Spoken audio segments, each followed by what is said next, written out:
Hello बच्चों, कैसे हैं आप। मेरी यही दुआ है फिट रहे, मस्त रहे, पढ़ते रहें, आगे बढ़ते रहें। आज क्लास 12 फिजिक्स के थर्ड चैप्टर का 20th लेक्चर है। लेक्चर का नंबर 3.20। प्रीवियस लेक्चर जो था 3.19 उसमें आपने पढ़ा कि पोटेंशियोमीटर की हेल्प से आप किसी सेल की इंटरनल रेजिस्टेंस कैसे फाइंड कर सकते हैं, उसका एक्सप्रेशन क्या होता है। आज उसके आगे का टॉपिक है, उसके आगे कंटिन्यू करेंगे। आज आप पढ़ेंगे wheat stone bridge. Wheat stone bridge क्या होता है, व्हीट स्टोन ब्रिज कब बैलेंस कंडीशन में होता है, बैलेंस कंडीशन जब होगी तब एक्सप्रेशन कैसा आएगा, ये सारी चीज़ें आज के लेक्चर में आप देखेंगे। और व्हीट स्टोन ब्रिज की जो प्रैक्टिकल एप्लीकेशन है वो क्या है, यानी कि उसकी प्रैक्टिकल फॉर्म क्या है वो। तो स्टार्ट करते हैं। पहले आप ये समझें कि wheat stone bridge, wheat stone जो है वो साइंटिस्ट का नाम है, पर ब्रिज जो उसमें वर्ड लगा है वो साइंटिस्ट का नाम नहीं है। जैसे आपने देख रखा हो व्हीट स्टोन ब्रिज लिखा हुआ, तो व्हीट स्टोन तो साइंटिस्ट का नाम है। ब्रिज, ब्रिज जो ये डायग्राम बना हुआ उसकी डिजाइनिंग ब्रिज जैसी लगती है, इसलिए उसमें ब्रिज भी लगा दिया गया है। इतना क्लियर हो गया? ठीक। अब इधर देखें सन, व्हीट स्टोन ब्रिज क्या है पहले मैं आपको समझाऊंगा, उसके बाद मैं आपसे डेफिनेशन बोलूंगा, वो आप नोट करेंगे। पहले आज समझ लें। यहां पर हमारे पास 4 रजिस्टर्स हैं। एक रजिस्टर ये लगी हुई है जिसकी रेजिस्टेंस को हमने P से रिप्रेजेंट कर रखा है। एक रजिस्टर ये लगी हुई है जिसकी रेजिस्टेंस को हमने Q से रिप्रेजेंट कर रखा है। एक रजिस्टर ये लगी हुई है जिसकी रेजिस्टेंस को हमने S से रिप्रेजेंट कर रखा है। और एक रजिस्टर ये लगी हुई है जिसकी रेजिस्टेंस को हमने R से रिप्रेजेंट कर रखा है। 4 रेजिस्टेंसेस हैं इसमें, पर यहां पर ये जो R, जिस रजिस्टर की रेजिस्टेंस को हमने R से रिप्रेजेंट किया है उस पर देख रहे हैं एक एरो का साइन है। एरो का मतलब होगा ये रजिस्टर जो है वो वेरिएबल रजिस्टर है, यानी कि इसकी वैल्यू वेरी करेगी, हम उसको चेंज कर सकते हैं। बात समझ आ रही है? ऐसे ही क्या होता है, जैसे कैपेसिटर लगा हुआ है, इस तरीके ये कैपेसिटर का साइन है, ये हमारा कैपेसिटर का साइन, 2 पैरेलल प्लेट्स, इसका कैपेसिटेंस है C। तो अभी ये फिक्स कैपेसिटेंस है, इसका कैपेसिटेंस में कोई भी चेंज नहीं आएगा अभी एट प्रेजेंट की बात करें। लेकिन अगर हम इस पे एरो बना दें इस तरीके से, तो इसका मतलब अब ये वेरिएबल कैपेसिटर हो गया, इसके कैपेसिटेंस को हम चेंज कर सकते हैं। ऐसे ही यहां पर हमने क्या बना दिया, एक बैटरी का साइन बना दिया। अभी ये जो बैटरी होगी इसका कुछ वोल्टेज होंगे, मान लो 10 वोल्ट फॉर एग्जांपल, इसके 10 वोल्ट, तो ये फिक्स्ड वोल्टेज की बैटरी होगी। अभी हमने इस पर एरो लगा दिया, इसका मतलब क्या हो गया, इसके वोल्टेज को हम कम ज़्यादा कर सकते हैं। तो जहां पर भी इस टाइप की कंडीशन समझ में आ रही होगी कि रजिस्टर बना हुआ है उस पर एरो लगा, यानी कि वो वेरिएबल रजिस्टर हो गया, उसकी रेजिस्टेंस को हम चेंज कर सकते हैं। ठीक है, इतना है समझ में? अच्छा जी, अब इसके आगे देखो, यहां पर हमने S लिखा है, इसके आगे क्वेश्चन मार्क लगा दिया, यानी कि ये जो रजिस्टर है इसकी रेजिस्टेंस को हमें फाइंड करना है। मतलब हम जो डेरिवेशन करेंगे तो इसमें एक्सप्रेशन बनाएंगे, उस जैसे कहते हैं फॉर्मूला ड्राइव करेंगे, ऐसा फॉर्मूला ड्राइव करेंगे जिससे कि हम इसकी वैल्यू को निकाल लें, फाइंड कर लें। ठीक है, अभी इतना समझ में आया कि इसकी वैल्यू को फाइंड कर ले। देखो हम एक्सप्रेशन जो है वो तो ऐसा बनाएंगे जिससे कि हम इसकी वैल्यू को निकाल लें, लेकिन जो फॉर्मूला आएगा, जो फॉर्मूला आएगा इस S की वैल्यू को निकालने के लिए उसमें ये P और Q और R ये तीनों भी होंगे, यानी कि ऐसा फॉर्मूला आएगा जिसमें ये जो 3 रजिस्टर और लगी हैं इनकी भी वैल्यू, मतलब इनकी वैल्यू के लिए स्पेस होगा आपके। तो कहने का मतलब ये है कि एक ऐसा फॉर्मूला आ जाएगा जिसमें आप किसी की वैल्यू निकाल सकते हो। तो अभी तो हम ड्राइव कर रहे हैं सिर्फ इसके लिए, अभी तो फॉर्मूला ड्राइव करें इसके लिए कि इसकी वैल्यू कैसे निकालेंगे, जो हमें अरेंजमेंट दे रखा है। लेकिन जो फॉर्मूला आएगा उसमें क्या होगा, कहने का मतलब आपको एग्जाम में ऐसा नहीं कि सर अभी ऐसी फिक्स्ड हो गई, इसमें से कोई भी ऐसी रजिस्टर हो सकती है जो वो आपको उससे क्या पूछ ले कि इसकी वैल्यू निकाल लो। बात समझा रही? जैसे क्या होता है, आप वेलोसिटी का फॉर्मूला आपने देखा, वेलोसिटी होता है डिस्प्लेसमेंट अपॉन टाइम। अब ये आपने फॉर्मूला पढ़ लिया, बोलता है ये वेलोसिटी को निकालने का फॉर्मूला है, ये बोलते हैं ना ये वेलोसिटी को फाइंड करने का फॉर्मूला। तो भाई एक बात बताइए, वेलोसिटी को निकालने का फॉर्मूला है, क्या इससे टाइम नहीं निकल सकता? टाइम भी तो निकल जाएगा, डिस्प्लेसमेंट नहीं निकल सकता। अगर ये v और t दे रखा हो तो डिस्प्लेसमेंट निकल जाएगा, वेलोसिटी और डिस्प्लेसमेंट दे रखा हो तो टाइम निकल जाएगा, और ये दोनों दे रखा हो तो वेलोसिटी निकल जाएगा। लेकिन हम जनरली क्या बोलते हैं, बोलते हैं ये फॉर्मूला वेलोसिटी को फाइंड करने का फॉर्मूला है। तो कहने का मतलब इस फॉर्मूले में जितनी भी फिजिकल क्वांटिटी आएंगी उनमें से कोई भी पूछी जा सकती है, यानी कि v d डिस्प्लेसमेंट और टाइम। तो ऐसे ही कह रहे हैं यहाँ फॉर्मूला तो ड्राइव करेंगे इसकी वैल्यू निकालने के लिए, लेकिन उसमें ये p q r ये तीनों रेजिस्टेंस प्रेजेंट होंगी। तो आपसे एग्जाम में ऐसा नहीं किसी का कोई भी रेजिस्टेंस को निकालवा सकते हैं। बात समझ रहे हैं? अभी फॉर्मूला आएगा तो और अच्छे समझ में आएगी ये बात। ठीक, अब क्या हो रहा है, यहां पर हमने बीच में लगा दिया है गैल्वेनोमीटर, ठीक है, गैल्वेनोमीटर। तो अब क्या हो रहा है, अब समझना यहां से ये जो बैटरी है या सेल, यहाँ पे तुमने सेल बनाया, बैटरी भी लगा सकते हैं। तो यहाँ जो सेल लगा दिया, ये सेल हमारा करंट दे रहा है I। एक चीज समझना बड़ा आराम से, बहुत आसान सा टॉपिक है, बिल्कुल कुछ नहीं है, बिल्कुल हलो आए, बिल्कुल आसानी समझ में आएगा। ठीक है, बता चुका हूँ क्या क्या निकालें, एक एक चीज निकालते आएंगे और मैं आपको बताता जाऊंगा इस व्हीट स्टोन ब्रिज में क्या क्या करना है, डेफिनेशन, फिर ये निकाला उनका जो उससे रिलेटेड क्वेश्चन है वो भी बता दूंगा, इसमें ऐसा करना है, इसमें ऐसा करना है। तो एक एक चीज एक्सप्लेन करते हैं। अभी मैं आपको 4-5 पॉइंट इकट्ठे रिपीट कर दूंगा ना कि ये तो एकदम दिमाग में रिटेन नहीं रहेंगे। अभी जो चीज़ हम फाइंड करते जाएंगे बताते जाएंगे, तो इसमें ये हमने एक्सप्रेशन ऐसे फाइंड करा तो ये आपसे पूछ सकते हैं, ये चीज़ पूछ सकते हैं, इस तरीके से साथ में बताएंगे तो अच्छे समझ में आएगा। तो देखो ये कि हमारे पास सेल लगा, सेल से करंट जा रहा I। जब ये करंट A पॉइंट पर पहुंचा तो इसको दो रास्ते मिले, तो कुछ करंट यहाँ से जाएगा, इस ट्रैक को फॉलो करेगा, यानी कि A से B की तरफ जाएगा, और कुछ करंट A से D की तरफ जाएगा। बात समझ में आया? तो यहाँ पर क्या हो गया, हमने मान लिया कि ये जो करंट है ये हमने ले लिया I1 करंट इस पाथ पे जा रहा है, यानी कि A से B की तरफ गया, और यहाँ पर हमने लिखा ये I2, ये जो करंट है हमारा A से D की तरफ चला गया। अब ये करंट कहाँ से आई, I1 I2 आए कहाँ से, I, मतलब I जो करंट था यही A पॉइंट पर आकर दो पार्ट में डिवाइड हो गया, कुछ इधर चला गया, कुछ इधर चला गया। तो हम I को क्या ले सकते हैं, हम बोल सकते हैं I जो है हमारा किसके बराबर है, I1 प्लस I2 के बराबर है। ये हमारा I जो है इन दोनों के सम के बराबर। आप ऐसा एग्जाम्पल समझ लो, बड़ा आसानी से समझ में आ जाएगा। मान लो ये I जो है आपका ये 10 एम्पियर है, ठीक है, 10 एम्पियर है, और I1 कितना है, ये 7 एम्पियर है, तो I2 कितना हो जाएगा, 3 एम्पियर, तो इक्वल टू 10 हो जाएगा, नहीं हो जाएगा। 10 एम्पियर यहाँ से निकला इस सेल से, 7 एम्पियर यहाँ चला गया, और हमारा 3 एम्पियर इधर चला गया। बात समझना है? अब जब मैंने आपको, देखो आपने मेरे पहले लेक्चर देखो, मैं सब चीज़ बेसिक, सब छोटी छोटी चीज़ बताते जाता हूँ बिल्कुल। तो मैंने उस समय बताया था आपको कि जब भी करंट किसी बैटरी के पॉजिटिव से निकलता है तो वो उसी बैटरी के नेगेटिव में जाने की कोशिश करता है। किसी बैटरी के प्लस से करंट निकला तो वो करंट उसी के नेगेटिव में जाने की कोशिश करता है।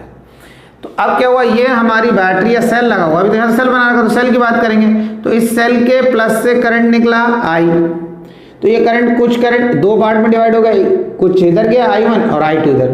तो फाइनली कहने का मतलब ये यहाँ से होता हुआ ऐसे करके ये जाना इसके नेगेटिव में, मतलब इस करंट जो I1 निकला है इस सेल से, उसे इसी सेल के नेगेटिव में पहुंचना है।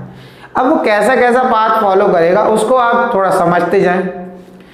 अब जब आपका ये I1 करंट यहाँ है, I2 यहाँ है, अब देखो एक बच्चों को मन में ये आता है भाई कि भाई ये I1 जो था वो ज़्यादा लिख दिया और I2 कम लिख दिया। देखो ये तो मैंने वैल्यू जो है अपने ऐसे लिख दिया, सपोज लेट कर लिया कि इसको I1 को मैंने 7 एम्पियर मान लिया और I2 को 3 एम्पियर मान लिया। भाई इसको भी मान सकते हैं, I2 को मान सकते क्या 7 एम्पियर और I1 को मान सकते 3 एम्पियर। तो वो तो सपोज कर रहे हैं। अच्छा हाँ, एक बात मैं आपको बेसिक कॉन्सेप्ट बता दूं। बेसिक कॉन्सेप्ट ये है कि अगर करंट I यहाँ पहुंचता है, अगर इस रजिस्टर की वैल्यू ज्यादा होगी, रेजिस्टेंस की वैल्यू ज्यादा होगी तो इसमें कम करंट जाएगा, और इसकी ज्यादा होगी तो इसमें कम करंट जाएगा। मतलब कहने का ये, मान लो ये P और Q अगर हम कंपेयर करें तो इस कंडीशन के अकॉर्डिंग, तो मैंने कहा कि I1 इसमें गया 7 एम्पियर और इसमें गया 3 एम्पियर, तो अभी के अकॉर्डिंग इसकी वैल्यू क्या है, रेजिस्टेंस की वैल्यू कम होगी, क्योंकि कम होगी तभी इसमें ज्यादा करंट चला गया, और इसकी वैल्यू ज्यादा होगी इसलिए इसमें कम करंट चला गया। समझ में आ रहा है? तो वैल्यू पे डिपेंड करेगा। इस वैल्यू को तो मैंने ऐसे ही लेट कर लिया है, तो ये आपको समझना है। ये फिक्स्ड है कि जिस रेजिस्टेंस की वैल्यू कम होती है उसमें ज्यादा करंट फ्लो करता है, जिसकी ज्यादा होती है उसमें कम करंट फ्लो करता है। पर आप इसको इंटरचेंज भी कर सकते हो समझने के लिए। आप यहाँ बोल सकते हो कि 10 है 7 जा रहा है और यहाँ पे 3 मान सकते हो, वो तो आपके ऊपर है। ये तो हमने ऐसी वैल्यू ले लिया समझाने के लिए। अब ये I1 करंट जैसे यहाँ पहुंचा तो यहाँ पर ये I1 इसके अकॉर्डिंग, कंडीशन के अकॉर्डिंग कितना है ये I1, अभी समझना है। हम तो यहाँ कोई न्यूमेरिकल वैल्यू नहीं लिखेंगे, ये तो मैं न्यूमेरिकल वैल्यू तो आपको समझाने के लिए लिख रहा हूँ, तो सबको रब कर दूंगा मैं, तो I1 I2 यही रहने दूंगा। समझ में आ रहा है बात? तो क्या हुआ, जब I1 करंट यहाँ पहुंचा तो ये हमारा I1 था 7 एम्पियर। अभी समझने के लिए तो भाई इसको फिर दो रास्ते मिल रहा है कि ये I1 जो है यहाँ से होता हुआ, देखना समझना बता रहा हूँ, B से C और C से होता हुआ यहाँ चला जाए, या क्या है कुछ करंट यहाँ से होता हुआ B से इस गैल्वेनोमीटर से होता हुआ और फिर इधर नहीं जाएगा। देखो इधर क्यों नहीं जाएगा, इधर कहाँ जाएगा, ये तो बैटरी का पॉजिटिव टर्मिनल की तरफ हो जाएगा। या अगर आप कहोगे इधर जाके ऐसे तो गोल गोल थोड़ी घूमता रहेगा, तो इसको कहाँ जाना है, इस करंट को, हर करंट को नेगेटिव टर्मिनल में जाना है। तो वो क्या होगा, यहाँ से आया करंट और फिर यहाँ से होता हुआ और यहाँ से यहाँ चला गया।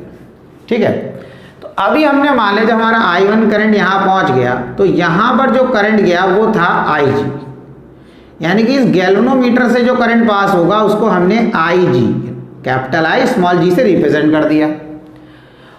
अब बात आती है भाई ये B से C, यानी कि इस Q रेजिस्टेंस में कितना जाएगा, तो आप खुद देख लो। यहाँ पर जो ये करंट आया, यहाँ पे बनाया ये I1 यहाँ पर आ गया, I1 यहाँ पर आया तो ये दो पार्ट में डिवाइड होना है, तो IG इधर चला गया, तो इसमें कितना बचा, इसमें जाएगा I1 में से IG माइनस कर दो। अब देखो फिर समझो, यहाँ पर ये करंट, ये क्या है हमारा I1, यहाँ हमने बना रखा I1 यहाँ पर, यहाँ पर बना दिया, ये I1 आ गया।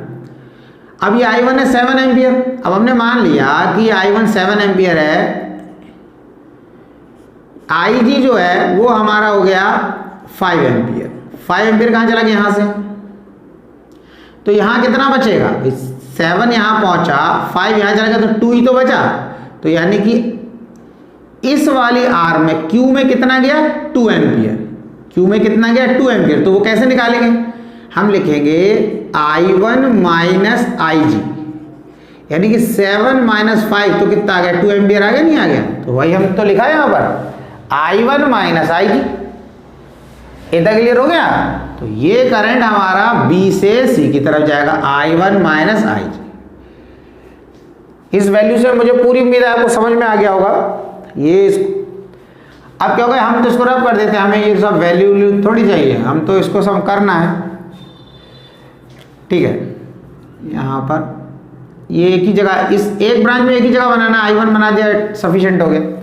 अब क्या होगा, यहाँ से IG, यहाँ से यानी कि इस वायर से होता हुआ जो करंट जा रहा है उसको हमने IG से रिप्रेजेंट करा है, यहाँ से आया। अब ये मैंने बता दिया ये प्लस की तरफ थोड़ी जाएगा, अब ये यहाँ जाएगा इस तरफ, ये यहाँ से यहाँ जाएगा और यहाँ से I2 आ रहा है, ये भी यहीं जाएगा क्योंकि करंट IG तो इधर आ रहा है। देखो एक चीज समझना, एक वायर, जैसे ये वायर है, ये वायर, अब या तो करंट इसमें यहाँ से जाएगा इस तरफ, लेफ्ट टू राइट चलेगा, या राइट टू लेफ्ट। ऐसा नहीं होता है कि राइट से लेफ्ट भी चल रहा है और लेफ्ट से, एक ही टाइम में, एक टाइम में करंट का एक ही डायरेक्शन होता है। बात समझ में आ रही है? तो देखो अब यहां से जब हमने करंट इधर बना दिया तो ये जो IG करंट है वो इधर जाएगा और ये जो I2 करंट है वो ऐसा नहीं जाएगा। ऐसा क्यों जाएगा, क्योंकि हम पहले ही बना चुके हैं IG यहाँ जा रहा है। अगर हमने बोला I2 ऐसे करके ऐसे जाएगा तो भी ऐसे कैसे हो जाएगा, IG ऊपर से नीचे आ रहा है, I2 इधर से जा रहा है, तो एक ही वायर में दो दो डायरेक्शन, ऐसा पॉसिबल नहीं है, होता है कि एक ही वायर में दो डायरेक्शन में करंट फ्लो करे। देखो जैसे मान लो वायर को मान लो पाइप और पाइप में करंट को मान लो पानी, एक पाइप में या तो पानी रुका होगा स्टेबल हो, या किसी एक डायरेक्शन में। आप एक ही पाइप में कहो कि पानी यहाँ भी जा रहा है ऐसा भी जा रहा है, ऐसा कैसे हो जाएगा? एक ही वायर में दोनों तरफ पानी फ्लो कर रहा है, ऐसा हो ही नहीं सकता। वो एक ही तरफ जा रहा है तो रुका होगा, या तो लेफ्ट टू राइट या राइट टू लेफ्ट जाएगा। तो वैसे समझना। तो क्या हो गया, यहाँ से ये I2 करंट आ गया, यहाँ चला गया, और ये IG आ गया। तो इस वाले रजिस्टर में यानी कि S वाले में करंट कितना हो गया, ये I2 यहाँ से आया हुआ करंट और प्लस IG, और ये वाला करंट भी यहाँ चला गया। और फिर ये अब देखो ये I2 प्लस IG और I1 माइनस IG, अगर हम इन दोनों करंट को यानी कि ये करंट यहाँ से पहुँचा और ये करंट यहाँ से पहुँचा, तो जब ये इधर इस वायर में जाएंगे, इधर जाएंगे, तो ये वाला करंट भी इधर जाके नेगेटिव में जाएगा और ये वाला करंट भी जो है नेगेटिव में जाएगा। तो इन दोनों को अगर ऐड कर दो तो क्या हो जाएगा, देखो I1 minus IG plus I2 plus IG। अगर हम इन दोनों को ऐड करते हैं, ये इससे कैंसिल होगा, कितना बचा, I1 प्लस I2। तो ये जो I है वो किसके बराबर है, ये आप ऐसे समझ सकते हो कि ये जो करंट I चल रहा था, ये I इस सेल से निकला, ये बराबर था I1 प्लस I2 के। I1 प्लस I2 के सम के बराबर था। जब ये करंट यहाँ से चला तो I1 इधर चला गया, I2 इधर चला गया। ठीक है, करंट तो I ही होगा, ऐसे थोड़ी दो करंट तो I होगा। अब उसमें से ही कुछ I1 यहाँ गया, I2 यहाँ गया, तो हमने इसको इस तरीके से लिख दिया कि I जो है I1 प्लस I2 के सम के बराबर था।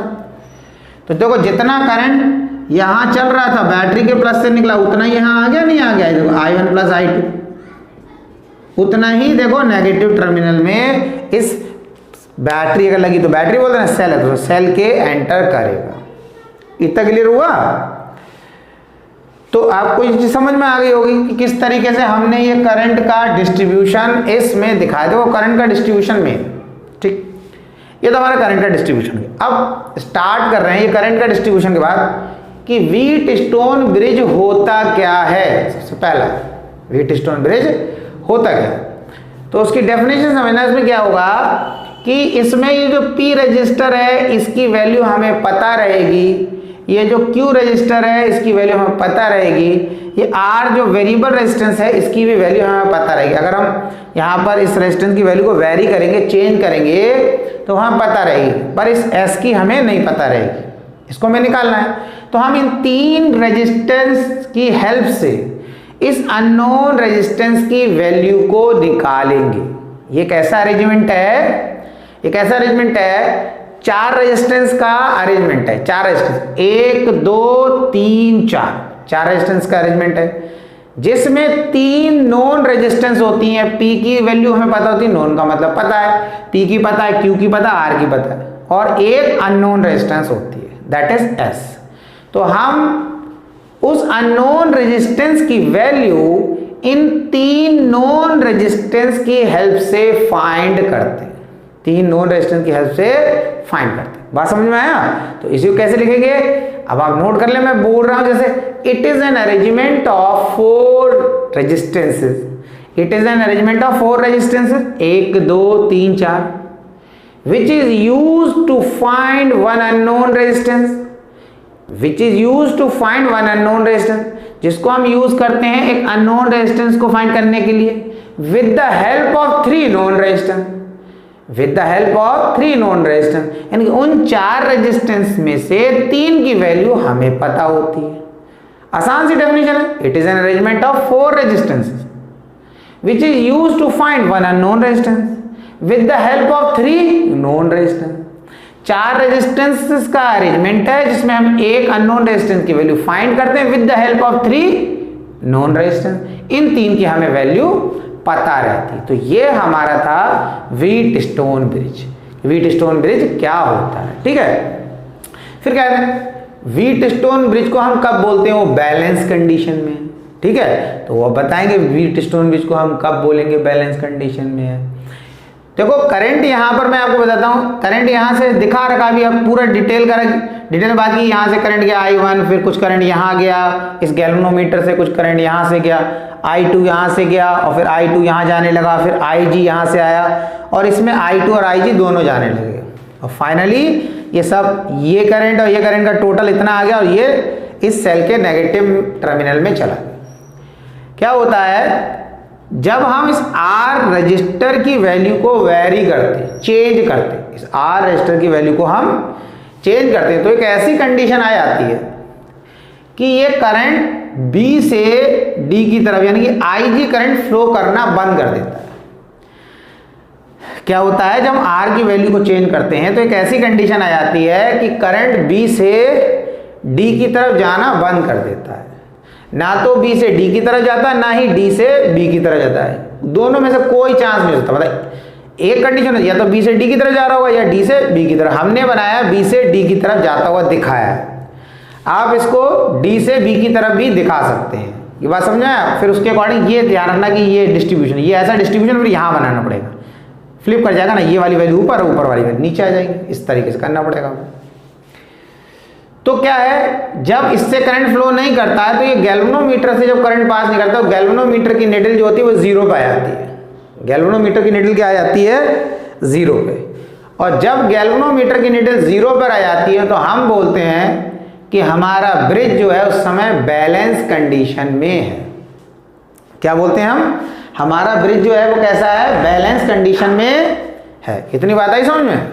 ये अब क्या हो रहा है, आपने देखा होगा बैलेंस कंडीशन, गैल्वेनोमीटर लगा हुआ, अब जब उसकी निडल 0 पे आ गई तो हमने बोल दिया बैलेंस कंडीशन में है। जैसे आपने देखा होगा कि वो जो मैनुअल तराजू होती है जिसे बोलते हैं, तो जिसमें वेट मेजर करते हैं तो क्या करते हैं, तराजू वाला लेता है, तुमने देखा कबाड़ी वाले के पास भी देख रखा होगा, एक तरफ सामान रखा है, दूसरी तरफ क्या रख देता है वो अपने मेजरमेंट वाले बाट जो होते हैं उनको रख देता है। फिर ऐसा लगता है उसमें एक कांटा लगा होता है, जब वो उसकी निडल बीचों बीच में आए तो कहते हैं बिल्कुल बैलेंस हो गया। तो वही है, तो गैल्वेनोमीटर की निडल अगर 0 पे आ जाती तो हम बोलते हैं हमारा गैल्वेनोमीटर जो है वो 0 रीडिंग दिखा रहा है। जब गैल्वेनोमीटर 0 रीडिंग दिखा रहा है तो हम बोलते हैं हमारा ब्रिज जो है वो बैलेंस कंडीशन में है। तो ब्रिज बैलेंस कंडीशन में उसका इंडिकेटर कौन है? गैल्वेनोमीटर। तभी तो गैल्वेनोमीटर लगाया यहाँ पे बीच में, वो निडल है। निडल नहीं होगी तो हमें पता नहीं चलेगा बैलेंस कंडीशन में है या नहीं। तो अब एक तो बात समझ में आ गई कि जब गैल्वेनोमीटर की निडल 0 रीडिंग देती है यानी कि ये करंट फ्लो नहीं करता है, तब हम बोलते हैं हमारा ब्रिज बैलेंस कंडीशन में। जब बैलेंस कंडीशन में होता है तब क्या होता है? ठीक है, तब होगा क्या, कैसा एक्सप्रेशन आएगा उसको आप देखेंगे। ठीक है, तो यहाँ पर क्या करना है, तीसरा जो पॉइंट, जैसे एक तो बता दिया बैलेंस कंडीशन का, होगी तीसरा पॉइंट ये होता है कि किरचॉफ्स रूल को यूज करके, किरचॉफ्स रूल को यूज करके आपको बैलेंस कंडीशन जब होगी तब उसका एक्सप्रेशन ड्राइव करना है, यानी कि उस बैलेंस कंडीशन में कैसा एक्सप्रेशन आएगा इस व्हीटस्टोन ब्रिज के केस में। बात समझ आ रही है कि जब ये ब्रिज आपका बैलेंस कंडीशन में होगा तो कैसा एक्सप्रेशन आएगा, और उस एक्सप्रेशन को ड्राइव करना है किसकी हेल्प से? किरचॉफ्स के रूल को यूज करके। 2 रूल पढ़े हैं आपने, first rule and second rule. पहला क्या था? जंक्शन रूल, और दूसरा क्या था? Loop rule. तो उन्हीं को यूज करके आपको इसको ड्राइव करना है। बात समझ में आया? तो इसमें आप इधर देखो क्या करेंगे। अब एक चीज समझना कि क्या होता है, ए से करंट गया I1 और यहाँ ए से यहाँ चला गया I2। अब क्या होता है, जब आप इसकी वैल्यू को मैंने बताया जब चेंज करोगे तो एक ऐसी कंडीशन आ जाएगी कि करंट B से D की तरफ नहीं जाएगा। क्यों नहीं जाएगा? वो इसलिए नहीं जाएगा कि B पॉइंट का पोटेंशियल D पॉइंट के पोटेंशियल के बराबर हो जाएगा, यानी कि potential of B point is equal to potential of D point. जब B पॉइंट का पोटेंशियल D पॉइंट के पोटेंशियल के बराबर हो जाएगा तो करंट B से D की तरफ नहीं जाएगा, और वही कंडीशन हमारी बैलेंस कंडीशन कहलाती है। अच्छा, एक बात ये भी लग रहा है आपको, लग रहा है पोटेंशियल बराबर होने से क्या होता है? देखो, करंट की प्रॉपर्टी है कि वो हाई पोटेंशियल से लो पोटेंशियल की तरफ जाता है। इलेक्ट्रॉन की प्रॉपर्टी क्या है? वो लो से हाई की तरफ जाता है। अगर हम कोई बैटरी या सेल बना दें, इस तरीके से हमने ये सेल बना दिया और इस सेल से क्या करें, एक रजिस्टर लगा दें इस तरीके प्लस और माइनस, तो ये इस रजिस्टर में जो करंट फ्लो करेगा वो ऐसा जाएगा प्लस से माइनस की तरफ, क्योंकि प्लस टर्मिनल इस सेल के ये वाला टर्मिनल प्लस है, ये माइनस, तो प्लस टर्मिनल का पोटेंशियल हम ज़्यादा मानते हैं और माइनस टर्मिनल का पोटेंशियल कम मानते हैं। तो इसलिए करंट कहाँ से कहाँ चलता है? प्लस से माइनस की तरफ। अगर हम इलेक्ट्रॉन की बात करें, इस रजिस्टर के अंदर अगर हमें दिखता हो तो ये इलेक्ट्रॉन कहाँ चलेगा? इलेक्ट्रॉन ऐसे चलेगा, इलेक्ट्रॉन चलता है लो पोटेंशियल से हाई की तरफ। क्यों? क्योंकि इलेक्ट्रॉन जो होता है वो नेगेटिवली चार्ज होता है, तो वो किसी भी बैटरी या सेल के पॉजिटिव टर्मिनल की तरफ अट्रैक्ट होता है। तो ये चीज आप ध्यान रखें। इतनी बात आई क्लियर? ठीक है। अब क्या करना है, अब हम इस बैलेंस कंडीशन के लिए यहां पर जो डेरिवेशन है वो करेंगे। तो इसके लिए हमने यहां पर एक एरो लगाना, कोई लूप डिसाइड करना है।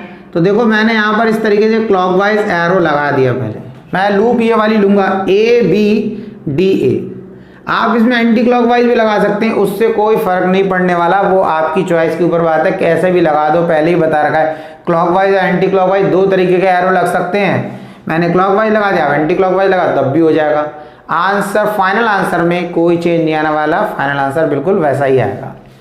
तो हमने क्या किया, यहां पर पहले लिखा लूप लिख दिया। तो जब हमने ये एरो ऐसा लगाया है तो हम इसी के अकॉर्डिंग जो लूप लेंगे तो हम क्या लिखेंगे ABDA। इस तरीके से हमने जब एरो क्लॉकवाइज लगाया तो हमने लिखा ABDA। पहले भी बता चुका हूं मैं, लूप का मतलब ही होता है जिस पॉइंट से स्टार्ट हुए वहीं पर आपको फिनिश करना है। तो हमने A से स्टार्ट हुए A पर ही छोड़ा। अब बात आता है क्वेश्चन, भाई B से स्टार्ट नहीं करते, B से स्टार्ट कर लो, क्या फर्क पड़ रहा है? तो ऐसे लिखो BDAB, ऐसा लिख लो। अगर आपको लगा D से स्टार्ट करना तो DABD, और A से कर रहे हैं तो A के लिए तो यहाँ लिख ही दिया है। बस करना लिखना ये है कि अगर A से स्टार्ट कर रहे हैं तो एंड A पर ही करना है, B से स्टार्ट करना तो BDAB, इस तरीके से एंड करना है। ठीक है। अब ये आपने लूप ले लिया। अब तरीका क्या बताया मैंने, इक्वल टू का साइन लगाएंगे और एक पॉइंट से चल दो। राइट हैंड साइड हम क्या लिखते हैं, करंट और रजिस्टर का प्रोडक्ट। करंट और जो रजिस्टर लगी होती है उसकी रेजिस्टेंस का प्रोडक्ट। और लेफ्ट हैंड साइड क्या लिखते हैं, EMF। तो आपने किरचॉफ के रूल जो अगर आपको पता होगा तो उसमें यही बताया, सेकंड रूल की बात कर रहे हैं। अभी यहाँ पे सेकंड रूल अप्लाई कर रहे हैं। फर्स्ट रूल तो आपको पता है जंक्शन रूल, तो हम फर्स्ट रूल की बात नहीं कर रहे। फर्स्ट रूल तो यहाँ पे लगा ही दिया, दिखाई दिया कि भाई इससे I करंट जा रहा है, ये करंट दो पार्ट में डिवाइड हो गया, कुछ करंट इधर चला गया कुछ इधर, तो क्या होगा I1 प्लस I2 किसके बराबर हो गया, I। अब ये I करंट किधर जा रहा है, जंक्शन की तरफ। जंक्शन क्या होगा, ये पॉइंट। तो I करंट जंक्शन की तरफ जा रहा है और I1 I2 जंक्शन से दूर जा रहे हैं। तो जो करंट जंक्शन की तरफ जा रहा है उसकी वैल्यू किसके बराबर होगी, जितने करंट जंक्शन से दूर जा रहे हैं उनके सम के बराबर। तो I equal to I1 plus I2 के बराबर हो गया। तो फर्स्ट रूल आपको समझ में आ रहा होगा। तो यहाँ सेकंड, अब ये लूप के लिए तो क्या है, लूप रूल सेकंड रूल की बात कर रहे हैं। जब भी हम लूप बनाते हैं तो सेकंड रूल यूज करते हैं, क्योंकि सेकंड रूल का नाम ही है लूप रूल, मैश रूल। ठीक है। A से स्टार्ट हुआ तो देखा इस रेजिस्टेंस में कितना करंट फ्लो कर रहा है, I1। तो हमने लिखा I1P। इस रेजिस्टेंस में कितना करंट फ्लो कर रहा है, I1। और इस रेजिस्टेंस की वैल्यू कितनी है, P। इस रेजिस्टर की जो रेजिस्टेंस है उसको हमने P से रिप्रेजेंट कर रखा है, तो लिख दिया I1P, यानी कि करंट और रेजिस्टेंस का प्रोडक्ट। फिर यहां पर आ गए, अब ये जो गैल्वेनोमीटर है इसकी रेजिस्टेंस कितनी है, इसकी रेजिस्टेंस को हम G से डिनोट करते हैं।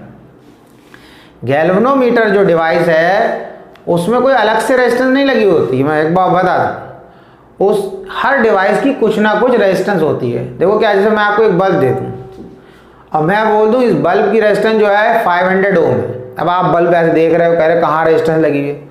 अरे उस बल्ब आपको जो दे दिया, हमने बोला उसकी रेजिस्टेंस 500 ओम है, तो उसमें ये थोड़ी कोई रेजिस्टेंस अलग से लगा दिया। जो बल्ब है, बल्ब में करंट कहाँ से फ्लो करता है, उसके फिलामेंट में तो करंट जाता है, तभी तो फिलामेंट ग्लो करता है, वो रेड एंड हॉट हो जाता है, लाइट प्रोड्यूस करता है। ठीक है, हीट भी प्रोड्यूस करता है। तो बल्ब को अगर देखें तो जो बल्ब का फिलामेंट है उसकी रेजिस्टेंस, कुछ तो रेजिस्टेंस होगी, वो कुछ तो किसी मटेरियल का बना होगा। तो अभी हम ये नहीं जाएंगे किस मटेरियल का बना है, उसकी बात नहीं करेंगे अभी। तो हम सिर्फ कहते हैं वो जिस भी मटेरियल का बना हुआ है उसकी कुछ रेजिस्टेंस है। तो रेजिस्टेंस, उसी रेजिस्टेंस की बात कर रहे हैं। ऐसा नहीं हमने बोल दिया बल्ब की रेजिस्टेंस 500 में तो आप सोचने लगे बल्ब में कोई अलग से रेजिस्टेंस लगा दी। तो ऐसे ही ये गैल्वेनोमीटर होता है, उसमें कोई अलग से रेजिस्टेंस नहीं लगाते। गैल्वेनोमीटर की खुद की रेजिस्टेंस होती है, उस रेजिस्टेंस को हमने G से रिप्रेजेंट कर दिया। अभी आगे आएगा आपको पूरा गैल्वेनोमीटर का टॉपिक आएगा, उसमें पूरी गैल्वेनोमीटर की सर्जरी है कि गैल्वेनोमीटर का कंस्ट्रक्शन कैसे है, गैल्वेनोमीटर का वर्किंग कैसी है।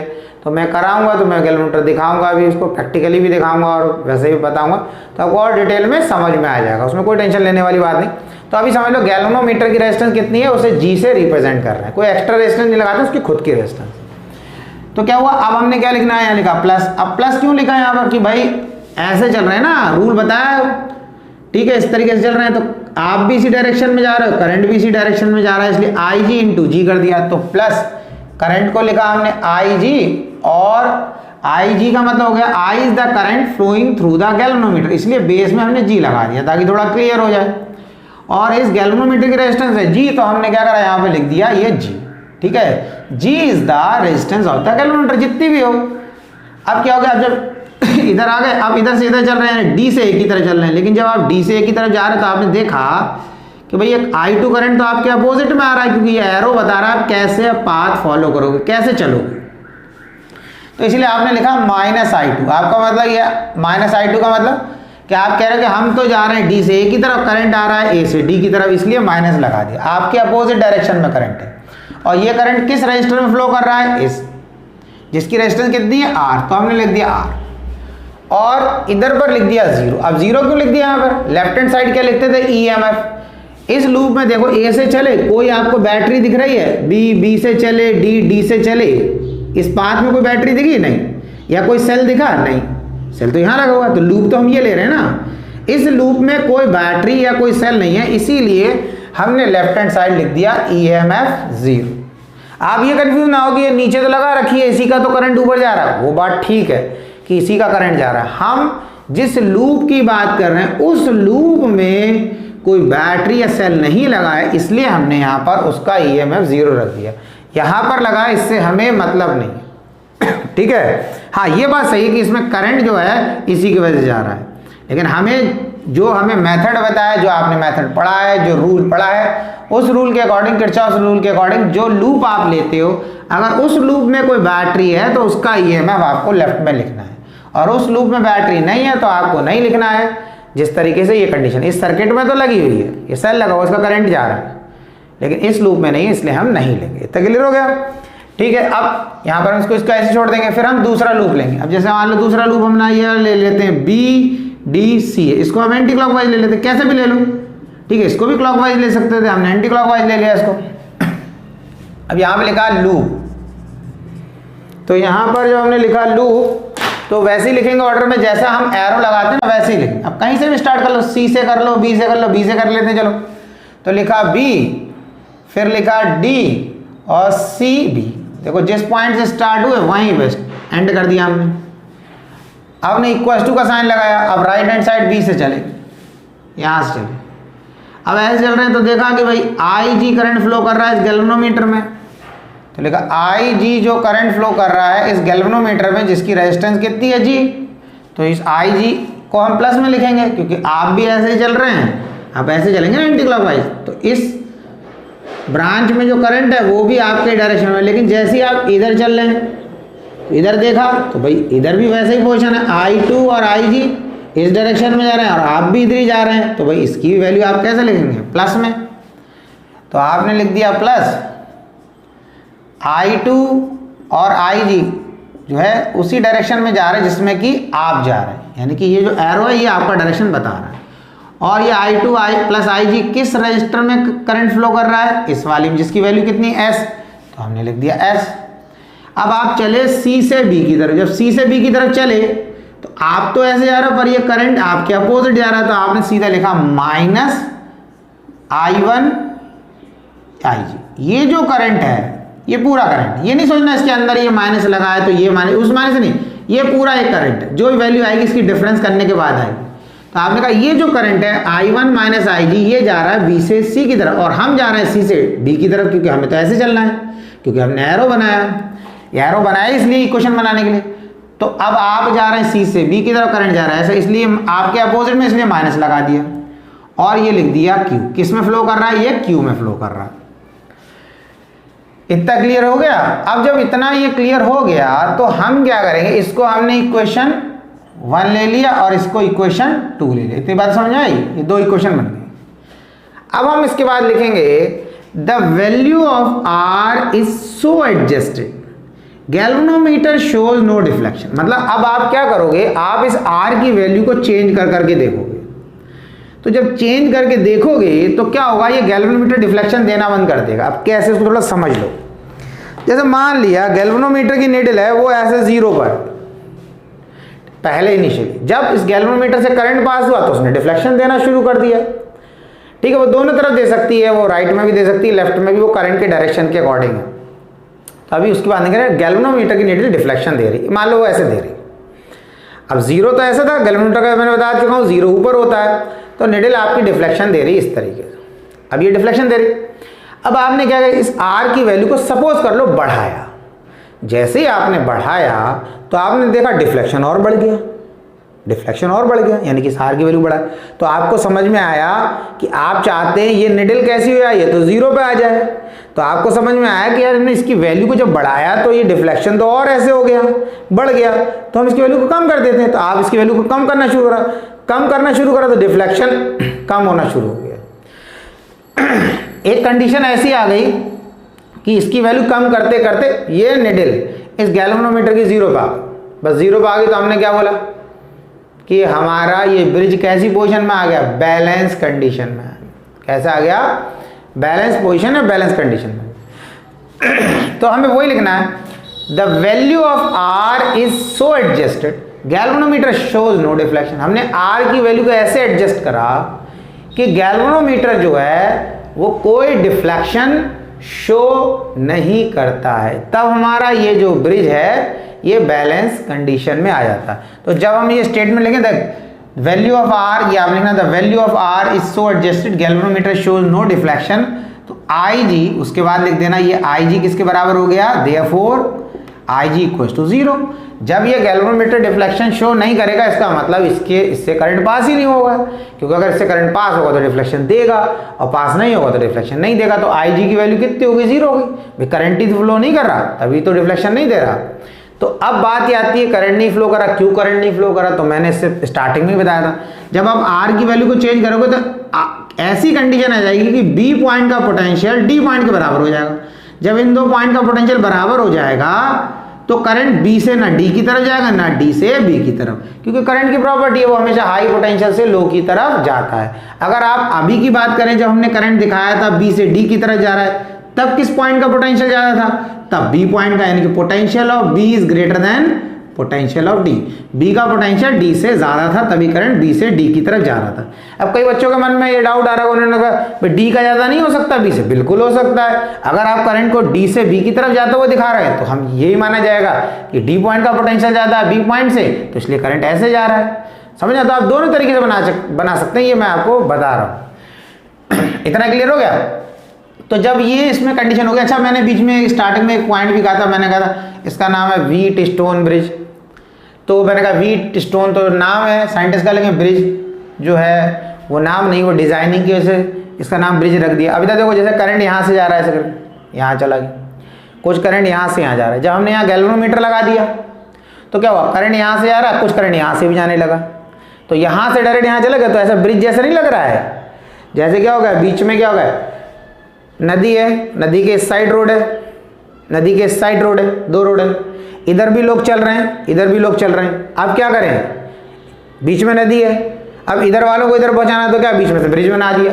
तो जब ब्रिज बना दिया तो लोग इधर से उधर जा सकते हैं, उधर वाले इधर आ सकते हैं। ऐसा होगा नहीं होगा, बात समझा रहे? इस तरीके से ये आपको क्या दिख रहा है, ये नदी दिख रही, इस साइड भी रोड, इस साइड भी रोड, यहाँ भी लोग चल रहे हैं, यहाँ भी लोग चल रहे हैं। अब आपको इधर वाले को इधर जाना है, इधर वाले को इधर जाना है, बीच में बना दिया क्या, ब्रिज। इधर से इधर चले गए लोग, इधर से इधर, करंट ऐसे जा रहा, करंट ऐसे जा रहा। अब बीच में हमने लगा दिया गैल्वेनोमीटर, तो पता लगा करंट इधर से इधर भी जाने लगा या इधर से इधर जाने लगा। तो दोनों कंडीशन पॉसिबल है, मैं पहले बता चुका हूँ, डायग्राम में हमने ऊपर से नीचे दिखाया बस। तो इसका थोड़ा डिजाइन ऐसा बना रखा, तो इसलिए उसका नाम रख दिया था ब्रिज, मतलब wheat stone bridge. Wheat stone नाम है ब्रिज डिजाइन की वजह से। अच्छा, अब ये आ गया, तो हमने लिखा कि आप आर की वैल्यू ऐसे एडजस्ट करोगे कि गैल्वेनोमीटर कोई भी डिफ्लेक्शन, तो कोई डिफ्लेक्शन नहीं देगा। अब आपने क्या करना है, ये जो IG 0 के बराबर आ गया, वो आपको यहां पर कंडीशन लगा देनी, यानी कि इन इक्वेशंस में, ये दो इक्वेशन जो आपके प्रेजेंट हैं, उनमें इन IG की वैल्यू पुट कर देनी। तो IG की वैल्यू क्या, मतलब आपको उसमें 0 पुट कर देना है। तो हमने क्या करा, ये वाली मैं इक्वेशन लिखता हूं, मैं इसलिए एरो लगा दे रहा हूं। तो ये तो 0 का तो 0 हो जाएगा, I1 P लिख दिया एज इट इज, प्लस ये आई जी जो है इसके प्लेस पे मैंने क्या कर दिया आई जी, समझना आई जी के प्लेस पे 0 और इंटू जी, तो आई जी इंटू जी तो क्या हो जाएगा 0 इंटू जी क्या 0 हो जाएगा। तो मैं इसको एक स्टेप में हटा देता हूं, ठीक है, इस पूरे टर्म को हटा देता हूं, तो ये तो 0 हो गया और ये बचा तो मैं लिख देता हूं -I2R। बात समझ में आ रहा है। अब मैंने क्या कर लिया I1P = I2R। अब ये तो देखो माइनस का था, जब मैं इसको लेफ्ट में ले जाऊंगा तो ये भी माइनस का हो जाएगा।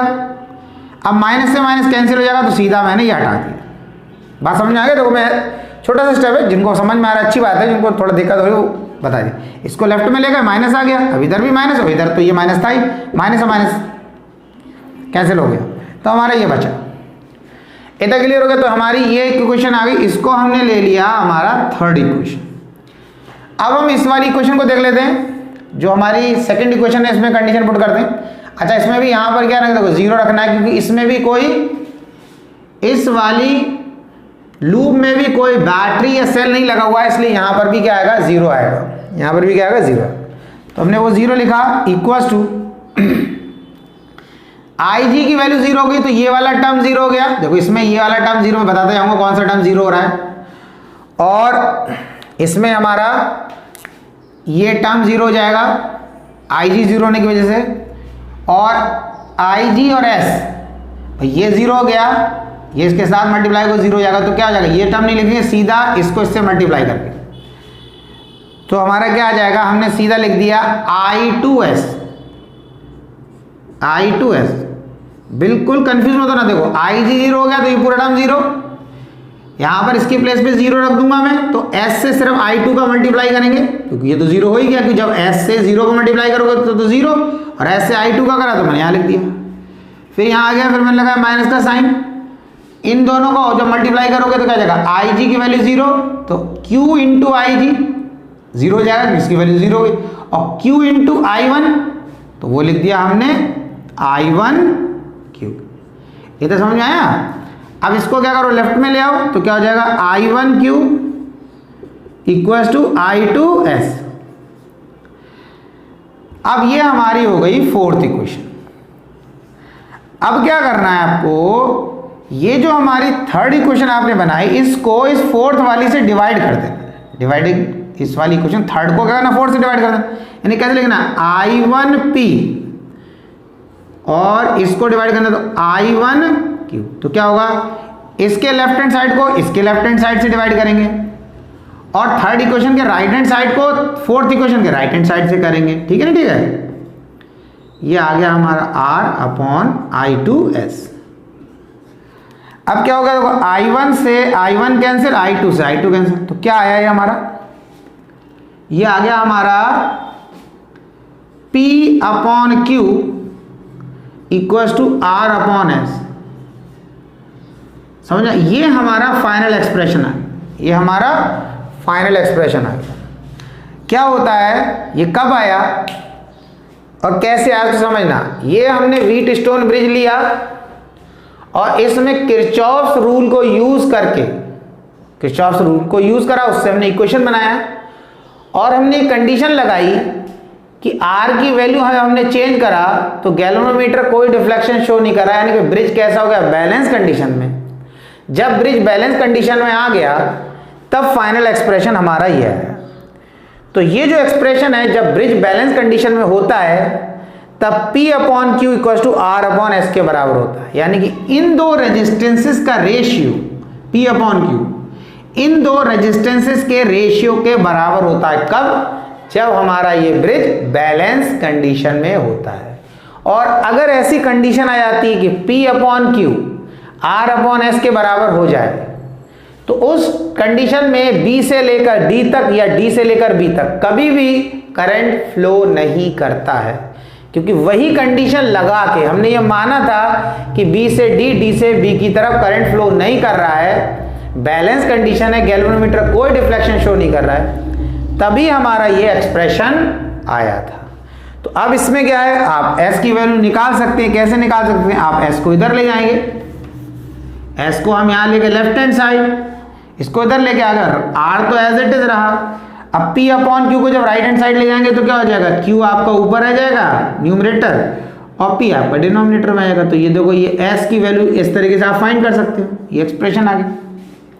तो मैं स्टार्टिंग में ये कह रहा था, मैं कह रहा था ये एक्सप्रेशन तो ऐसा बना, जिस एक्सप्रेशन जब हम स्टार्ट करें तो हम कह रहे थे ये S अननोन रेजिस्टेंस है, इसकी वैल्यू हमें फाइंड करनी है, ऐसा फॉर्मूला ड्राइव करना, फॉर्मूला आ गया। लेकिन आप खुद देखो, अगर इसमें से इस चारों रेजिस्टेंस में से किसी भी तीन की दे रखी हो वैल्यू, तो हम चौथे के निकाल सकते हैं। मान लो S की, मान लो इसकी दे रखी हो, R और S और Q की, तो हम P निकाल सकते हैं, क्योंकि इसमें तो चारों है ना, P Q R S।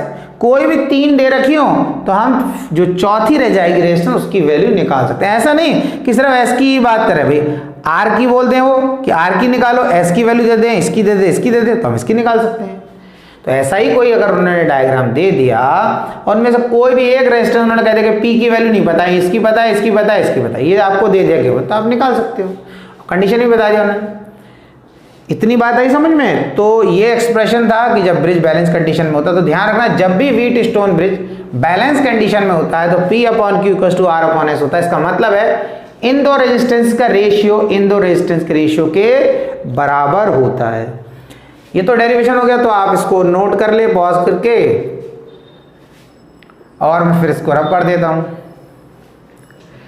अब इसके बाद क्या करना है, देखो बच्चों, आप इससे थोड़ा क्वेश्चन समझो, ठीक है, कि किस तरीके से क्वेश्चन कैपेसिटर वाले में भी इससे रिलेटेड क्वेश्चन है, और यहां पर ये जो इस चैप्टर आप कर रहे हैं चैप्टर 3 इसमें भी इसमें रिलेटेड क्वेश्चन है।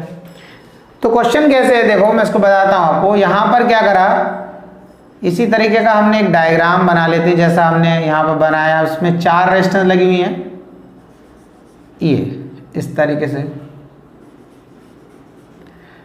ये हमने यहां पे 4 रेजिस्टेंस ले लिया, ठीक है, और यहां पर ले लिया A पॉइंट बोल दिया, और ये आपका B पॉइंट है, ठीक है। हर रेजिस्टेंस 2 ओम की है, ये भी 2 ओम की है, ये भी 2 ओम की है, और ये 4 ओम की कर लो, चलो 4 ओम 4 ओम 4 ओम की हो गई, ये 4 ओम, वह कितनी वैल्यू कर सकते 4 ओम और 4 ओम, ये सारी रेजिस्टेंस 4 ओम की। तो आप बताओ ए बी पॉइंट पर टोटल रेजिस्टेंस कितना आएगा, ए बी पॉइंट पर टोटल रेजिस्टेंस कितना आएगा, 4 रेजिस्टेंस 4 ओम 4 ओम 4 ओम 4 ओम। तो देखो इसको दोनों को ऐड करोगे, ये दोनों सीरीज में लगी हुई हैं, 4 ओम कितना हो जाएगा आपका 8 ओम, ऊपर का 8 ओम हो जाएगा, और नीचे ये 4 ओम कितना हो जाएगा, ये भी 8 ओम, ये दोनों सीरीज में, ये दोनों सीरीज में, और उसके बाद जो आपका 8 ओम आया, यानी पहले तो क्या करना है, इन दोनों को ऐड करना, 8 ओम हो जाएगा, और फिर इन दोनों को ऐड करा 8 ओम, फिर वो दोनों किस में हो जाएंगे, पैरेलल में, तो फिर ऐड करोगे 1/8 प्लस 1/8, ठीक है, फिर वो क्या जाएंगे पैरेलल में, रेजिस्टेंस में पैरेलल। बात समझ आए, ये दोनों सीरीज में लगी है, 4 + 4 8 हो गया, ये दोनों किसमें 4 + 4 8 हो गया, ऐसा डायग्राम बन गया। उसके बाद इन दोनों को ऐड कर दिया तो टोटल रेजिस्टेंस हो गई 8 ओम, इन दोनों को ऐड करा तो इन दोनों की टोटल रेजिस्टेंस हो गई 8 ओम। तो अब क्या हो गया, अब ये क्या ऐसा हो गया ना डायग्राम इस टाइप का, ए और बी, ये 8 ओम ये 8 ओम, अब ये दोनों कितनी होगी, कैसे होगी, पैरेलल में होगी, तो पैरेलल में कैसे जोड़ते हैं, रेसिप्रोकल, तो इसको ऐड करके कितना आ जाएगा, इसको ऐड करके जो रेजिस्टेंस इन पैरेलल आ जाएगी वो आ जाएगी आपकी 4 ओम। तो ए बी पॉइंट पर अगर आप रेजिस्टेंस मेजर करते हो तो आपको मिलेगा 4 ओम, टोटल जो है 4 ओम ही मिलेगा। बात समझे, अगर ये सारी की सारी क्या होती 2 ओम 2 ओम 2 ओम 2 ओम, तो यहाँ पर 2 ओम ही मिलता, ठीक है। इस जो वैल्यूज दे रखी उसके अकॉर्डिंग बताना, हर एक में नहीं बोल रहा हूँ, जो वैल्यूज दे रखी उसके अकॉर्डिंग। अब क्या हो रहा है, अगर मान लो हम यहाँ पे कोई रेजिस्टेंस लगा दें इस तरीके से, अब समझना है इसमें थोड़ा, हमने ये ऐसे रेजिस्टेंस लगा दिया और हम इनकी वैल्यू चेंज कर देते हैं। अभी हम इसको ले लिया मैंने 1 ओम, और इसको मैंने ले लिया 2 ओम, और इसको ले लिया मैंने 4 ओम, और इसको ले लिया मैंने 8 ओम। ऐसा मैंने एक दूसरा अरेंजमेंट आपको दे दी, बात समझना है, इस तरीके का दे रखा है। अब क्या हो रहा है, यहां पर अभी कोई रेजिस्टेंस नहीं लगी। अगर मैं आपसे बोलूं भाई इसको कैलकुलेट करो, तो भाई कैलकुलेट करने का तो तरीका वही रहेगा। आपने बोला 1 ओम और 2 ओम, इसको ऐड करा तो ये हो गया 3 ओम, 4 ओम और 8 ओम को जोड़ा हो गया 12 ओम, और उसके बाद पैरेलल में ऐड कर दो, यानी कि 1/3 और प्लस इन दोनों को ऐड करके कितना है 1/12 आ गया, ये रेजिस्टेंस इन पैरेलल, और फिर इनको टोटल हो जाएगा, आंसर आ जाएगा आपको। लेकिन अगर यहां पर क्या हो रहा है, कोई ऐसे रेजिस्टेंस लगा दे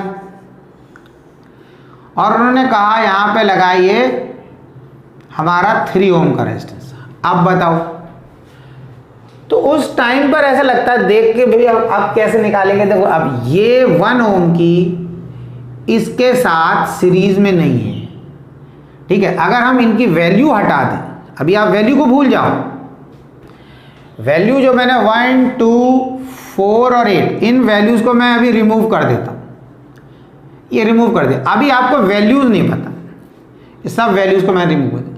अब मैं आपसे बोलूं कि यहां पर ये एक रेजिस्टेंस मैंने ऐसे लगा दिया, ठीक है, इसकी वैल्यू कुछ भी हो सकती है, इसकी वैल्यू तो अभी ऐसे रहने दो, कोई दूसरी भी पुट कर सकते। अब आपको बोला एक रेजिस्टेंस ये लगी हुई है, ये इसी तरीके P Q R S 4 resistance लगी है, तो अगर मैं बोलूँगा ये P है, ये हमारी Q है, ये R है, ये S है, तो कहा P और Q कैसा है, कहा ये तो सीरीज में हुई नहीं, जब ये बीच में लग गया तो ये P Q के साथ सीरीज में नहीं है, P इस 3 ओम के साथ सीरीज में नहीं है, ये R S के साथ सीरीज में नहीं है, R इस 3 ओम के साथ सीरीज में नहीं है, ये इसके साथ पैरेलल में। मतलब इस कंडीशन में अगर कोई आपसे पूछ रहा है, मतलब किसी से भी पूछेगा, वो कहेगा बताओ पैरेलल में है सीरीज में, कोई नहीं बता सकता। इसमें नहीं कि आपको नहीं पता है, ये जब ना सीरीज में है ना पैरेलल, ना सीरीज में है कोई रेजिस्टेंस ना पैरेलल में, जब है ही नहीं तो उसमें सीरीज और पैरेलल का फॉर्मूला लगेगा कब, लगेगा ही नहीं। अब क्या हुआ, अब हमने सोचा जब सीरीज पैरेलल में नहीं, अब आपने किसी ने वैल्यू दे दिया कहा P, ये वाली रेजिस्टेंस की 1 ओम, इसकी वैल्यू दे दिया 2 ओम Q वाले की, इसका हमने कितना रखा था R का रखा था 4 ओम, और इसका रख दिया हमने S का 8 ओम, ये वैल्यूज दे दिया। तो क्या वैल्यूज दे दिया तो उससे क्या हो गया, जब ये सीरीज में नहीं लग रहे हैं और ये इसके साथ पैरेलल में नहीं लग रहे हैं, तो सॉल्व कैसे करें। तो आपको इस जो आपने ये पढ़ा व्हीटस्टोन ब्रिज, इसको इसमें आपने क्या सीखा, इसमें आपने सीखा कि इन दो रेजिस्टेंसेस का रेशियो अगर इन दो रेजिस्टेंस के बराबर हो जाता है तो इस वाली रेजिस्टेंस से करंट फ्लो ही नहीं करता, ना ऊपर से नीचे ना नीचे से ऊपर। तो आपने यहाँ देखा, आपने कहा P Q या R S, तो आपने लगा P/Q, ये हम लिखते हैं P/Q इक्वल टू R/S। तो P की जगह वैल्यू रखा 1 ओम और यहाँ लिखा Q की जगह लिखा 2 इक्वल टू, फिर लिखा R की वैल्यू 4 और ये लिखा 8, तो 1/2 आ रहा था, ये इसको काटा तो क्या गया 1/2, तो अरे ये तो P/Q R/S का रेशियो के बराबर आ गया। तो इससे हमें पता चल गया कि ये रेजिस्टेंस तो लगी हुई है बीच में, ये तो दिख रही है हमें, ये इसके साथ सीरीज में नहीं है, इसके साथ सीरीज में नहीं, हम ये भी बात बिल्कुल सही। लेकिन अब जो कंडीशन है, जो वैल्यूज दे रखी हैं, उस वैल्यूज के अकॉर्डिंग, उस वैल्यू को अगर हम देखें उसके हिसाब से ये रजिस्टर होने के बाद भी इसमें तो करंट फ्लो ही नहीं करेगा, यहाँ से ना ऊपर से नीचे जाएगा ना नीचे से ऊपर जाएगा, कहीं जाएगा ही नहीं। क्यों? क्योंकि ये तो ब्रिज बैलेंस कंडीशन में आ गया, क्योंकि इन दो रेजिस्टेंसेस का रेशियो इन दो रेजिस्टेंस के बराबर हो गया, यानी कि लगा होने के बाद भी इससे करंट फ्लो नहीं करेगा। जब इससे करंट फ्लो नहीं करेगा इसका मतलब हम ये मान लेंगे कि ये रेजिस्टेंस अब है ही नहीं। जब करंट ही नहीं जा रहा है तो वो हमारे लिए क्या हो गया, हम मान के चलेंगे उसका कोई मीनिंग ही नहीं है, लगी हुई तो दिख रही है, करंट फ्लो नहीं कर रहा है, इसका मतलब वो रेजिस्टेंस हम ये मान सकते हैं कि वहां पर प्रेजेंट नहीं है सॉल्व करने के लिए। तो ये रेजिस्टेंस हमने हटा दिया, हमने मान लिया कि ये रेजिस्टेंस हट गए, बस अब हमारा हो गया। तो अब जैसे हम पहले कर रहे थे, इसको इसके साथ सीरीज में ऐड कर दिया, इसको इसके साथ सीरीज में, इसको ऐड करा तो इतना आया, इन दोनों को सीरीज में ऐड करा इतना आया, उसके बाद ये इनके साथ पैरेलल में है और इसको हम कैलकुलेट कर लेंगे। तो ये बात समझ में आई। तो ये कंडीशन अप्लाई कैसे की हमने, क्योंकि आपने यहाँ पर ये व्हीटस्टोन ब्रिज पढ़ लिया, और व्हीटस्टोन ब्रिज जब बैलेंस कंडीशन में होता है तो P/Q R/S के बराबर होता है। तो ये आपने चीज सीखना है। अच्छा, दूसरा चीज क्या है, अगर इसी क्वेश्चन की बात करें हम यहाँ पर हम ये हटा देते हैं, हम बोले कि भाई रेजिस्टेंस ना हो, अगर कैपेसिटर हो, तो बच्चों एक चीज ध्यान रखना, कैपेसिटर में भी ये चीज अप्लाई होती है। ऐसा नहीं कि ये सिर्फ आपने रेजिस्टेंस में पढ़ लिया तो रेजिस्टेंस में ही ये चीज अप्लाई होगी। इस तरीके से हमने बना दिया और यहाँ पर एक कैपेसिटर लगाया, एक कैपेसिटर यहाँ पे लगा दिया और एक कैपेसिटर यहाँ पे लगा दिया, ठीक है, और एक कैपेसिटर हमने यहाँ पे लगा दिया। इस तरीके से हमने यहाँ पर भी 4 कैपेसिटर लगा दिए। इसको हमने रिप्रेजेंट कर दिया C1 से, इसको C2 से, इसको C3 से एंड इसको C4 से। अभी आपको ए और बी पॉइंट पर जो है कैपेसिटेंस निकालना है, तो आपको पता है C1 C2 के साथ सीरीज में है और C3 C4 के साथ सीरीज में है, और इसको इसके साथ सीरीज में ऐड करना है, जो आंसर आएगा फिर इसको इसके साथ सीरीज में ऐड करना, आंसर आएगा उसको पैरेलल में ऐड कर देना। तो इन दोनों को ऐड करने का जो आंसर आएगा, इन दोनों को ऐड करने का जो आंसर आएगा उनको पैरेलल में जोड़ देना, आपका फाइनल आंसर आ जाएगा। लेकिन बात वही आ जाती कि अगर इसके बीच में कोई कैपेसिटर लगा दें इस तरीके से, तब क्या होगा भाई, इस तरीके, अभी हमें तो वैल्यू तो पता नहीं, इस तरीके से लगा दिया तो भाई अब फिर वही कंडीशन हो गई। अब C1 C2 के साथ सीरीज में नहीं रहा, C1 जो है इस ये हमने ले लिया C5, इसके साथ सीरीज में नहीं है, C1 C3 के साथ पैरेलल में नहीं है, मतलब इनमें से कोई ना किसी के साथ सीरीज में ना किसी के साथ पैरेलल में, तो अब ना सीरीज का फॉर्मूला लग सकता ना पैरेलल का फॉर्मूला लग सकता। लेकिन अब इसमें भी क्या है, आप इसमें व्हीट स्टोन ब्रिज वाला कॉन्सेप्ट लगाएंगे। आप क्या करेंगे, ये इन दोनों को देखेंगे, यानी देखेंगे C1 upon C2, C1 upon C2, C1 upon C2 equal to C3 upon C4। अगर ये कंडीशन यानी कि C1 C2 की वैल्यू दे रखा है, C3 C4 की वैल्यू दे रखा है, C5 की भी दे रखा है, कोई बात नहीं, तो आपको ये देखना है क्या इन दो कैपेसिटर का रेशियो, इन दो कैपेसिटर के रेशियो को बराबर है। अगर ऐसा हो जाता है तो फिर ये जो बीच वाला कैपेसिटर है इसकी कुछ भी वैल्यू दे रखी है, इसकी हमारे लिए कोई इंपॉर्टेंस नहीं है, क्योंकि यहाँ से चार्ज इससे पास करेगा नहीं, यानी कि हम इसको मान लेंगे कि ये प्रेजेंट है ही नहीं, लगा हुआ तो दे रखा है क्वेश्चन, लेकिन क्योंकि जब इन दोनों के रेशियो के बराबर आ गया तो इस कैपेसिटर से चार्ज फ्लो ही नहीं करेगा, जब फ्लो नहीं करेगा तो हमारे लिए वो आउट ऑफ सर्किट हो गया, उसके कोई मीनिंग नहीं, हमारे लिए डायग्राम फिर ऐसा रह जाए, हम ये मान के चलेंगे कि ऐसा है। तो फिर जब ऐसा हो गया तो फिर हमारे लिए आसान हो गया। तो आप ये समझना है कि ये जो बैलेंस कंडीशन वाला कॉन्सेप्ट है वो सिर्फ रजिस्टर में नहीं लग रहा है, वो वहाँ पर कैपेसिटर में भी लग रहा है, और जब आप कैपेसिटर के क्वेश्चन करेंगे तो आपको इस टाइप के क्वेश्चन मिलेंगे। जब भी इस टाइप का क्वेश्चन मिलता है तो आप देख लेना कि इन दोनों कैपेसिटर का रेशियो क्या इन दोनों कैपेसिटर के बराबर तो नहीं, अगर इनके बराबर है वो तो कैपेसिटर में तो बहुत मैक्सिमम यही कंडीशन होती है कि वो बराबर ही होता है, ठीक है ना, ठीक है। तो फिर आप डायरेक्टली इनको ऐड करेंगे इसके साथ, इसको इसके साथ ऐड करेंगे, फिर तो बड़ा सिंपल हो गया, ये दोनों सीरीज में, ये दोनों सीरीज में, इनका जो आंसर आएगा इनका आंसर आएगा, उनको पैरेलल में जो है जैसे ऐड करते हैं उसको कर देना है। इतनी बात आ गई समझ में आएगी जी। और ये आप ध्यान रखना कि कैपेसिटर का जो सीरीज में जोड़ने का तरीका है और पैरेलल में वो रजिस्टर से अलग है, ऐसा नहीं रेजिस्टेंस वाला है। रेजिस्टेंस में सीरीज में लगा होता क्या करते हैं R1 प्लस R2, कैपेसिटर में जब सीरीज में लगे होते हैं तो कैसे जोड़ते हैं 1/C1 प्लस 1/C2, यानी कैपेसिटर जब सीरीज में लगे होते हैं तो उनके कैपेसिटेंस को हम रेसिप्रोकल में रख के ऐड करते हैं, और कैपेसिटर जब पैरेलल में लगे होते हैं तो डायरेक्ट कर देते हैं। पैरेलल में दो कैपेसिटर लगे हैं तो हम क्या करेंगे C1 प्लस C2, लेकिन रेजिस्टेंस अगर पैरेलल में लगी है तो हम R1 R2 नहीं करते, फिर हम करते 1/R1 प्लस 1/R2। तो रेजिस्टेंस वाला फॉर्मूला आपने 10th में याद कर रखा है तो आप वही याद कर रखा है, तो दूसरा इसको याद करने की जरूरत ही नहीं। आप ये समझ लें जो मेथड जो फॉर्मूला आप रेजिस्टेंस में अप्लाई करते हैं कैपेसिटर में उसका उल्टा है, यानी कि रेजिस्टेंस का सीरीज वाला फॉर्मूला कैपेसिटर में पैरेलल में लग जाएगा और रेजिस्टेंस का पैरेलल वाला कैपेसिटर में सीरीज में लग जाएगा। तो इतनी बात समझ में आ गई। तो मैंने ये बता दिया, कैपेसिटर से भी बता दिया कि कैपेसिटर में भी ये कंडीशन आपकी अप्लाई हो जाएगी। इतना क्लियर हुआ? तो आज का जो लेक्चर है वो यहीं फिनिश करते हैं, और कोई अगर आपको डाउट है, कोई आपका क्वेश्चन है तो कभी टेंशन लेने की ज़रूरत नहीं है, आप कमेंट बॉक्स में कमेंट करके मुझे बताएं, मैं उसका आपको आंसर दे दूंगा। कोशिश करते रहें, कोशिश करने वालों की हार नहीं होती, मेहनत कभी बेकार नहीं होती, पढ़ते रहें, आगे बढ़ते रहें।